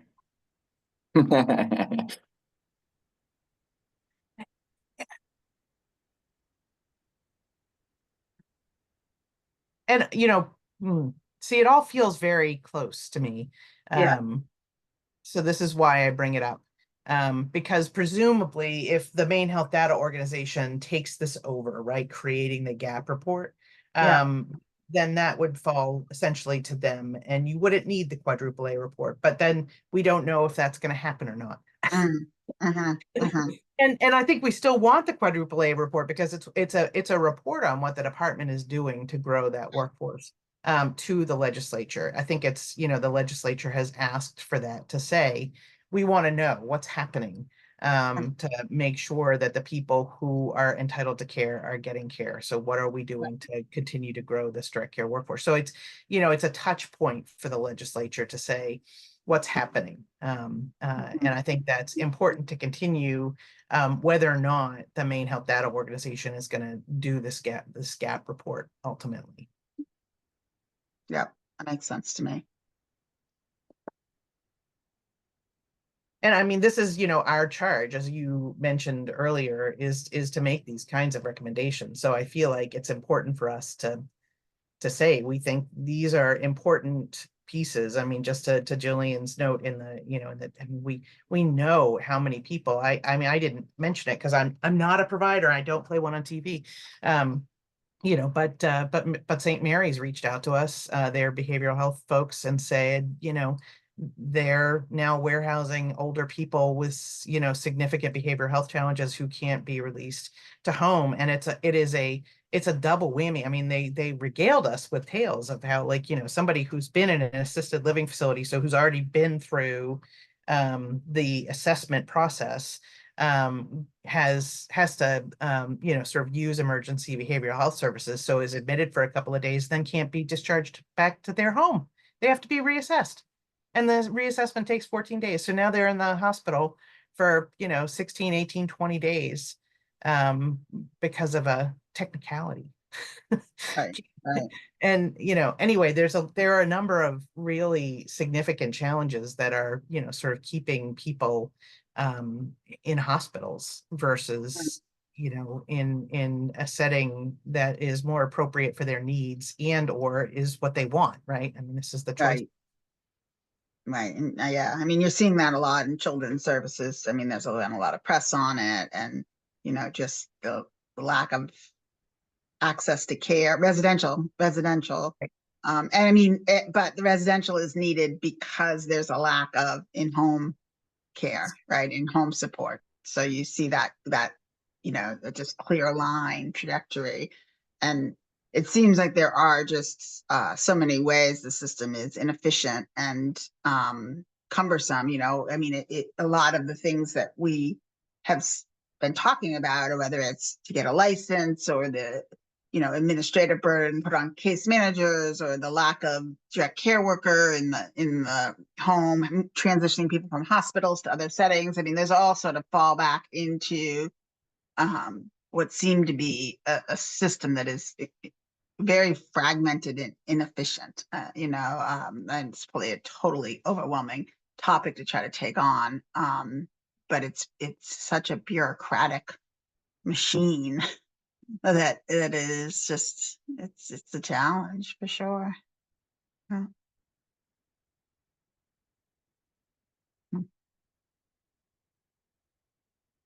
All right, so it sounds like there's some energy around that, working on the quadruple A reporting, ensuring that continues, or trying to advocate for the continuation of that post 2026, and then adding some additional updates, including some additional worker categories in that report.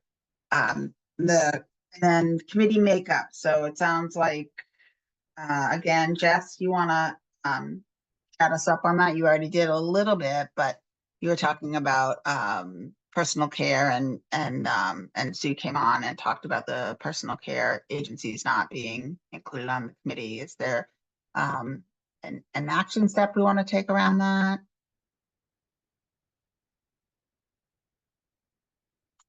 I lost my mute button. I would definitely want to recommend that we expand membership to include one member representing an organization that serves that, what did I say, personal, that serves people, provides personal care services at home.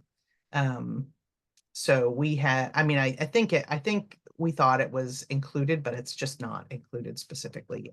So I feel like it's just one of those pieces where we had a technical drafting issue, and that should be included. And if we're looking at membership, my question then is, do other people have recommendations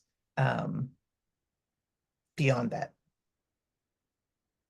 And we could take it one at a time and see if people agree that that should be included. Absolutely. Yeah, I think it should be included. Mary Jane, I saw you say yes, but you didn't come off mute. I keep thinking you can hear me. You can hear me nod my head. Yes, I agree. Great. All right, and any other areas that are missing? I was just trying to pull up so I could pull it up. Any other areas people feel maybe missing from our list of people?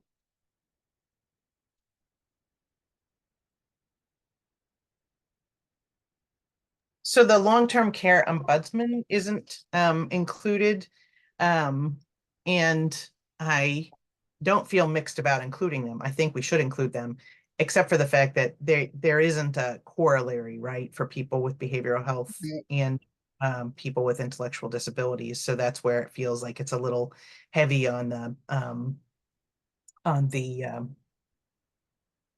older people side, but I still think it's a really good idea. Because they're so tapped into trying to figure out how to deal with a workforce shortage as well.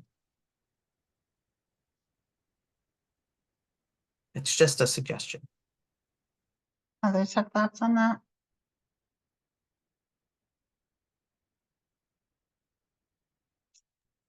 I guess from my point of view, the workforce shortage is affecting them in assisted living and long-term care. So if that's helpful to this group, then certainly they, like Jess said, they are tapped into it.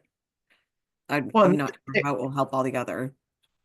they're the organization that's helping people who are stuck in the hospital get out of the hospital, and and when a nursing home closes, they're the ones who are helping people get placed. Maybe not, but Well, whatever. yeah.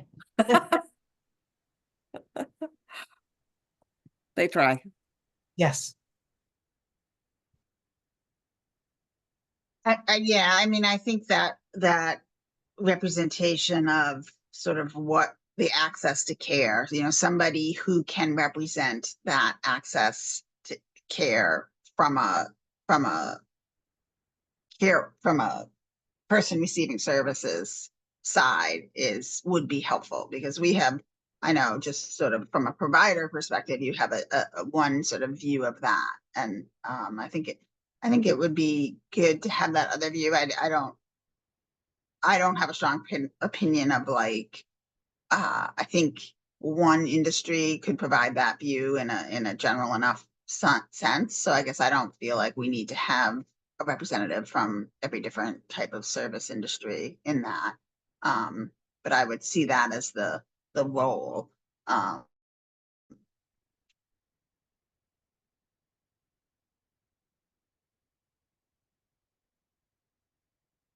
Any other thoughts on that?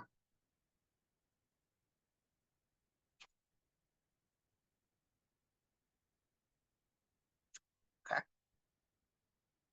And was there anything else that I didn't capture from what you were talking, when you gave your laundry list suggestions? Not in relation to the statute. Okay. I think those are the recommendations that were discussed in the June meeting, were, require that the Maine Health Data organization do the gap. There was a recommendation to make the committee permanent.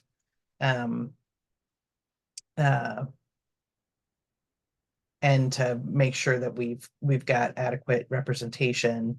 So I feel like those are the things that came up. All right. And would we want to work on making this committee permanent at this time, as we're doing this other stuff, or do we want to kick that down the road a little bit closer to the end of it? The end, closer to like deal with it in 2027 kind of thing. I say let's kick it down the road. That's my take, but Yeah, I agree with that. Okay. Don't need to fight if you don't need to fight. Yeah. And I think, it'll happen like this, but it feels like feels like a long way away, right? So, at the same time. So, all right. So any other items under the agenda item discussing any recommendations we want to make on legislation?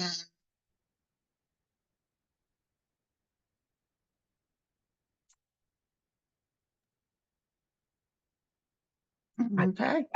I guess I just want to be more specific that folks are good with adding a representative from a personal care organization and the long-term care ombudsman. Is there any opposition? Yeah. Do we want to say long-term care ombudsman, or do we want to say what they're representing? I guess that's my question, like representing the access from a recipient of services perspective, or do we want to just say them? And I don't have a strong opinion, so. Typically in other statutes, they're just called out. Okay. A representative of the long-term care ombudsman program. Okay. Because I mostly think, and I could be totally wrong, that if there were other groups, my gut says, if another group said, well, we should have an ombudsman program, I bet that we would try to expand the current ombudsman program rather than create a whole new one. So. Sounds good. I think there was agreement on that from the group, was the sense that I got, consensus. So the next couple of agenda items are more and housekeeping items. So annual report.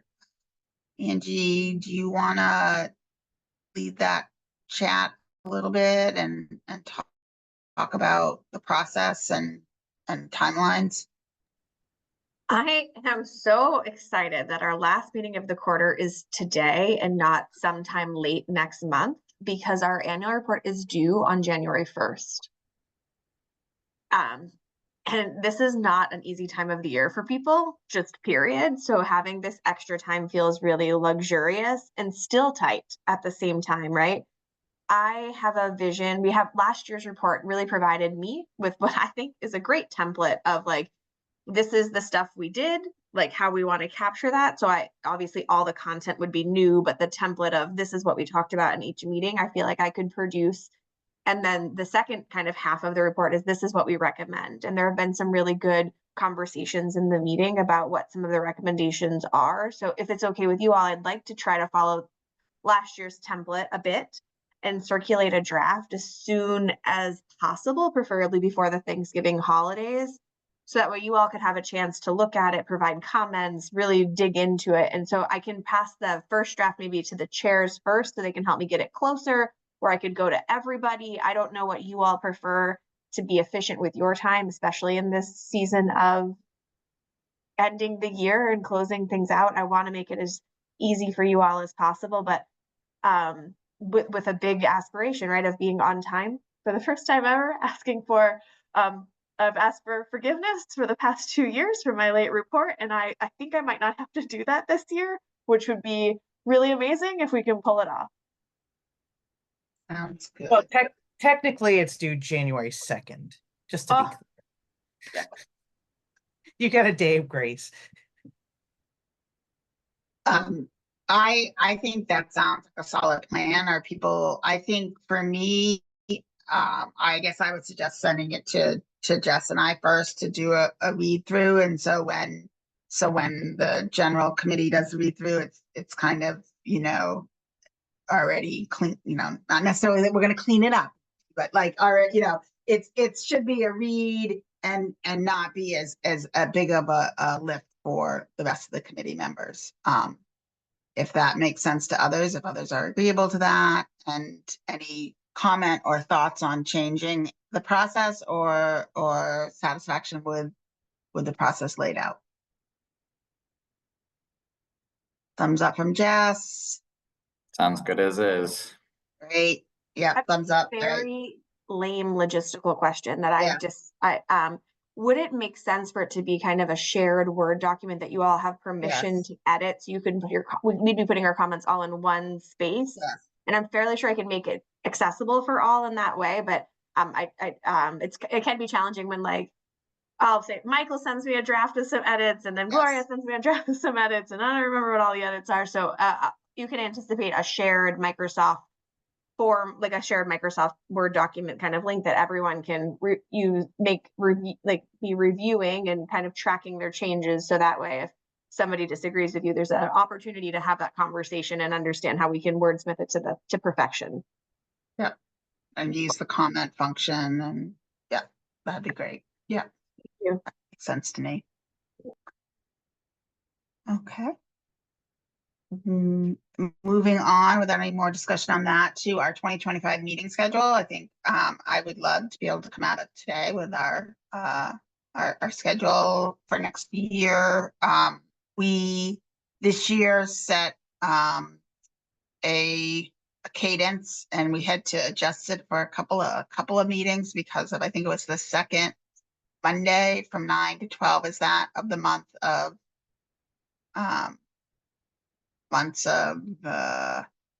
is it February? We did I think we did February and June of last year.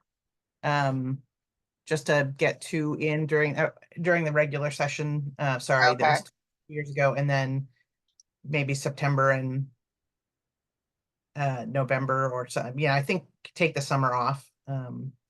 But the other thing is that I think this time, and Angie, you can correct me if I'm wrong, is bad for Betsy. Okay, okay. Betsy So would do like we to make a wanna do- motion that we don't pick a Monday. The Monday mornings are especially hard for her. And there's time, right? It's challenging, I think, to find a date and time that works for everyone. Do we want to put out a Google, do we want to put out a Google to try to narrow down some cadence, I think we tried that last time. That might have been, whatever, first Tuesday, second, what that works for folks, like, or do we want to just pick something? I think we could maybe pick 3 times that all of us are not conflicted. The ones Okay. we're here right now. Yeah, I mean, we have And then time in send this them call out. to take the Yeah, time yeah. to do, yeah. Yep. But I thought, like if there's like, I don't know, the third Friday, from 9 to noon, if everybody said, you might have a conflict sometimes, but I can always make it. That's the better way to try to find a time that works, and then we could send it out to the other people rather than trying to fish in an ocean of dates. Yeah. The other thing that I'd love to advocate for is how we can make it kind of more at the top of the quarter instead of the bottom of the quarter, which we've already kind of adjusted for, but that makes sure that next year at annual report time, we might even have a full month to write the report as opposed to a very tight window. So what months make sense to you? Then, given that, is it? I heard Jess say February, May, September, and November, and I think that skips summer, and it gets us a full month of annual report writing. Although it's not like that perfectly consistent every 3-month pattern, it might meet the community's needs better. Okay. We could also do like January. We could see each other again so soon in January, and just would that allow us to skip the bulk of the summer? For January, April, top of June, and top of October.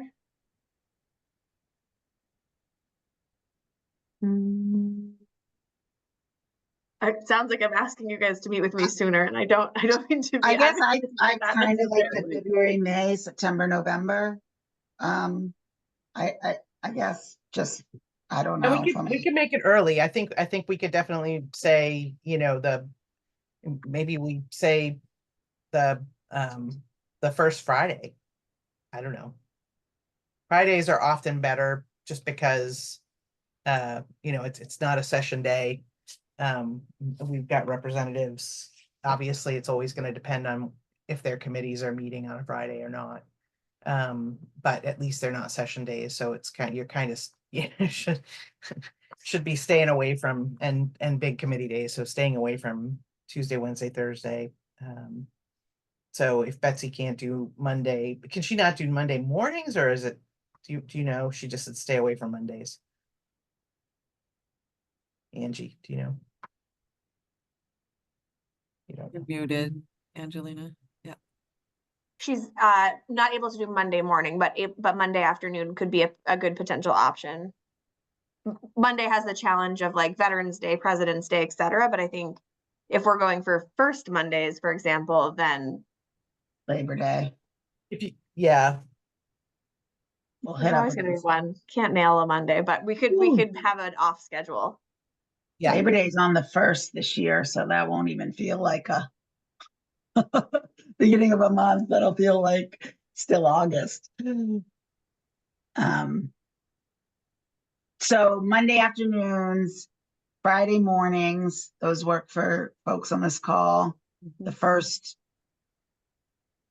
And then do we want a third option? Or are we good with those two? Or Friday afternoon, but I would not. Fridays I can start at 10:30. I have meetings up till 10:30 every Friday. So it maybe would be a later in the day. 11 to 1. We could do 11 to 1, something like that. Yeah. And Stephanie says she would not be available the first Friday of the month. So Okay. right there. See, Angelina, you've got your work cut out for you. What about the second Friday, Stephanie? Is there, or the third Friday? Third Friday I could do earlier in the day.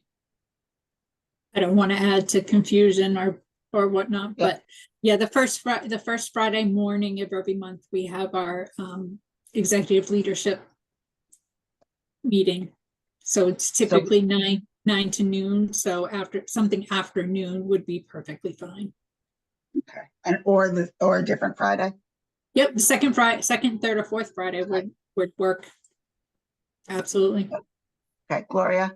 So, Fridays are difficult here at the center because we're understaffed on Fridays. And often I get pulled into substitute.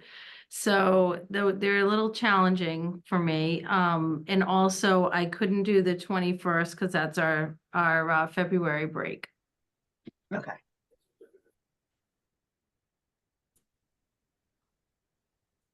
But I will try to be as flexible as possible. Righty. And then, are there other days in the week that we want to, I mean, if we're talking about the first of the week, the first week of the month, I can do most afternoons, Tuesday, Wednesday, Thursday. That's if we want to add that in there as an option. I'll just say, I mean, again, I just think, because we have legislative representatives, that those are That's almost hard. Okay. always committee meetings are Okay. happening on those days. All right. Um, All right, so we'll stick with Monday afternoon and maybe second Friday, first Monday, second Friday. I was Second crossing Monday. a lot of things off, but I landed on 3 things that didn't get crossed off. One would be first Friday, 1 to 4. Another would be second Friday, 11 to 1. And a third option would be second Monday, 2 to 4.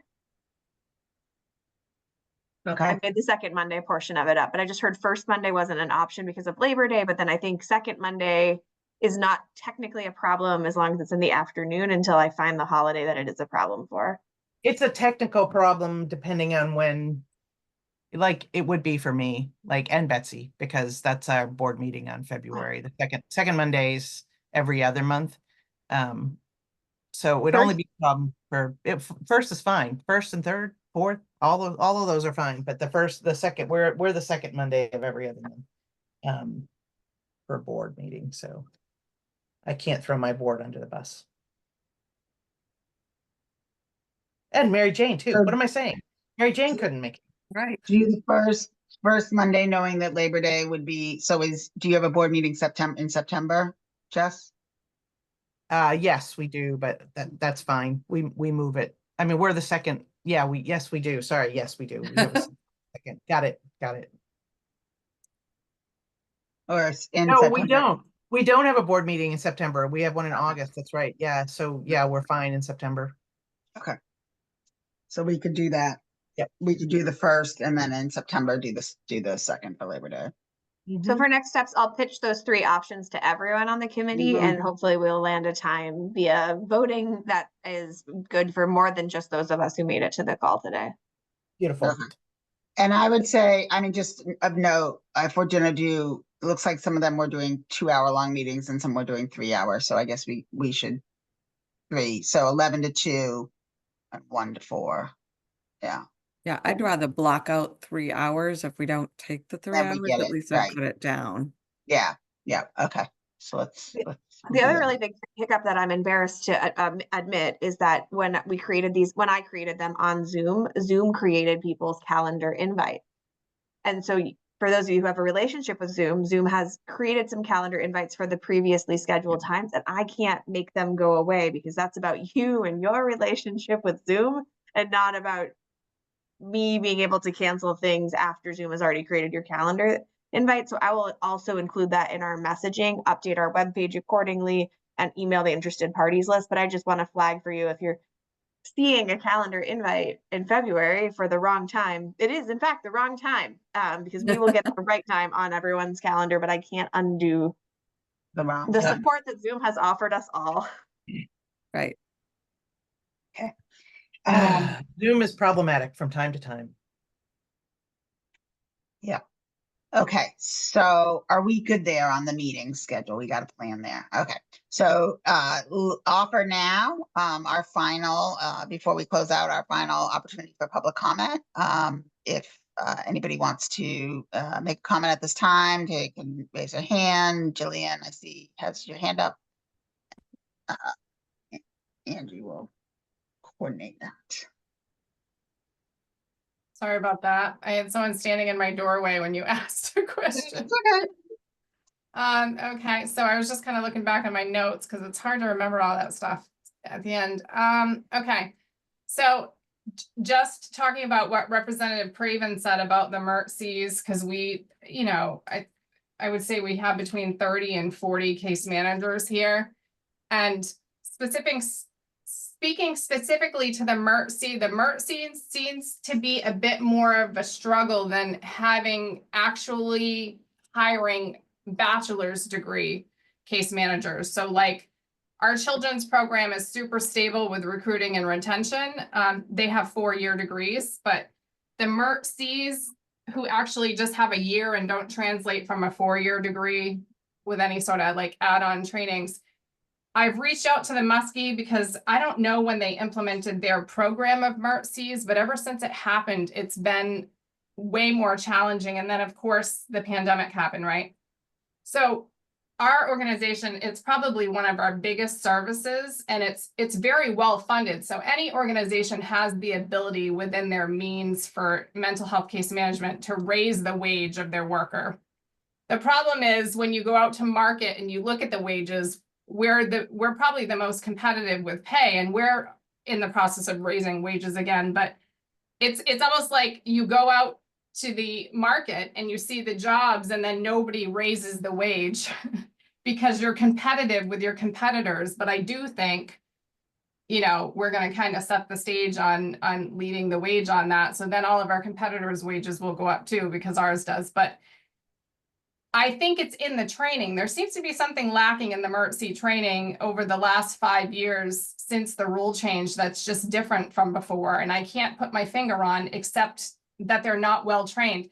So they're coming out of this curriculum and the newer MERTCs seem to lack the ability to just do the job. So it's either like multitasking or not being able to do the stipulations of Maine care paperwork and to like juggle productivity. So we did like a whole new mentor program with 90 days of training for this worker. I mean, you know, like when you say you're a nurse and you come out of either LPN, RN, you either have a 2-year degree or a 4-year degree. I mean, you hit the ground running, but you usually start in a hospital where you have a preceptor for 6 months. So we tried to kind of like mirror that to figure out why we can't get these workers competent by the 90 days. But for me, it goes back in their training that something needs to be looked at. And I don't mean make it more challenging, because recruiting this individual is the most challenging I've ever seen. So there is something there, and it is a struggle. And to what Representative Craven said, they are tracking us now client-wise. They make us, I believe it's every month, we have to update how many members were waiting and are waiting. And then we have to call every member, and this is the service that has the most wait time. So last time I looked, we had 150 clients waiting. And then you have to call all of those clients every month and see if they still want to wait. And then we ask, how many wait lists are you on? Because it's not just our list they're on. They're usually on 5 other ones trying to get whoever can get to it first. So the department is tracking that now. They don't seem to have a means for tracking it for home care, though, for personal support staff. I know every time we kind of meet with the department, they talk about, and I don't know if it's the same now, but 10,000 hours unstaffed, and there's no real 23,000 hours unstaffed. Wow. And that's probably not even accurate in all honesty, because every time I go downstairs and I'll say, how many hours are we billing? How many hours do we have? And explain to me why they're off this, but only receiving that. So, I mean, we have a substantial amount just internally that are partially staffed that probably aren't even properly reported on, because if I staff 2 out of 50, I don't know that anybody's tracking the other 48 that I didn't staff, but there's always been a deficit in that in home care. They've never been able to produce data for it effectively. And then the new trend that we're seeing, aside from there's a significant uptick in leaves, right?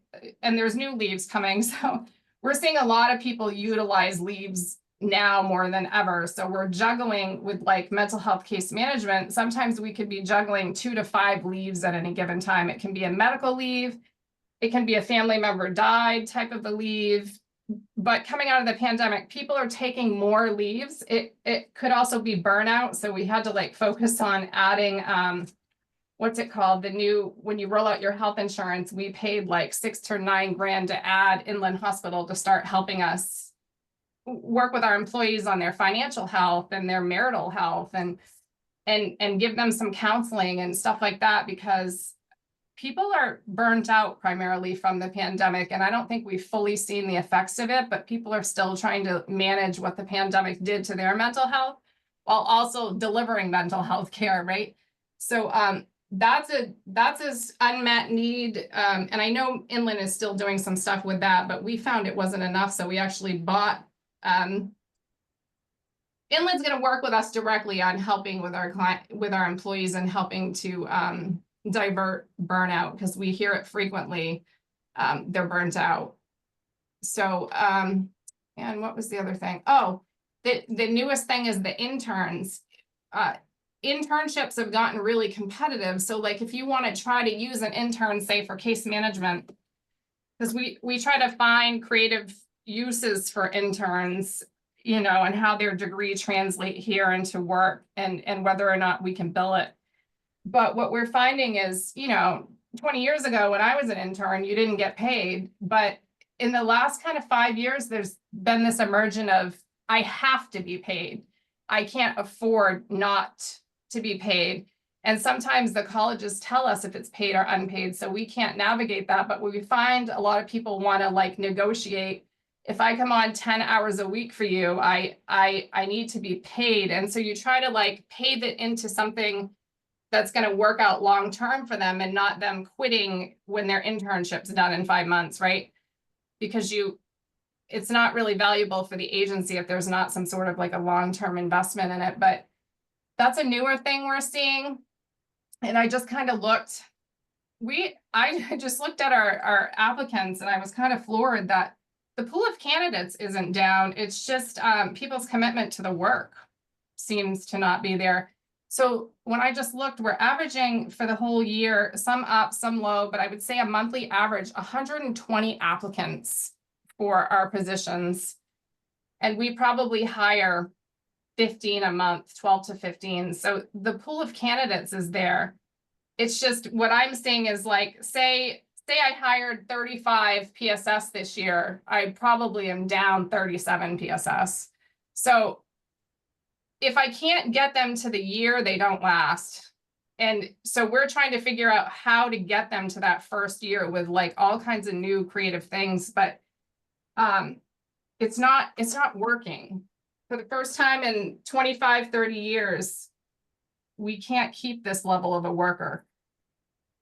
So I'm not quite sure what work needs to be done there, but you know, it's really across the board with the entry level worker. We're not losing as much the higher end professionals, like a year degree and up, or even a certificate at a year and up.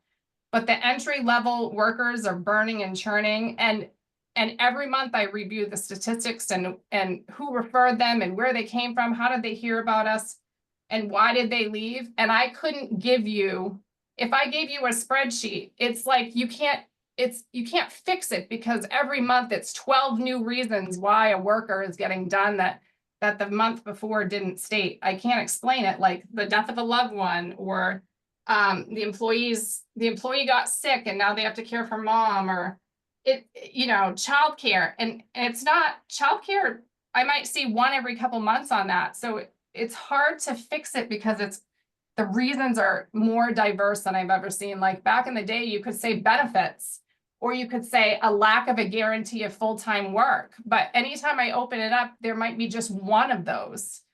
So it's just the most complex I've ever seen with the entry-level worker. With the other workers, we're not having a hard time. I mean, therapists, obviously, we stopped trying with outpatient therapists. That's just really, we just decided we're not going to continue doing that. But just kind of looking at, I don't know how to fix that. It seems related to the worker and not being fully invested in the role as a professional, or I don't know. Well, thanks, Julianne, for that input. I think, retention is certainly something that has come up in several different arenas. And I guess I'm just curious, Kim, if there's work on that at DOL specific to retention strategies. Not that I can specifically pinpoint. Okay. Yeah. I'd have to think about that. Okay. All right. Great. Okay. Anyone else have public comment?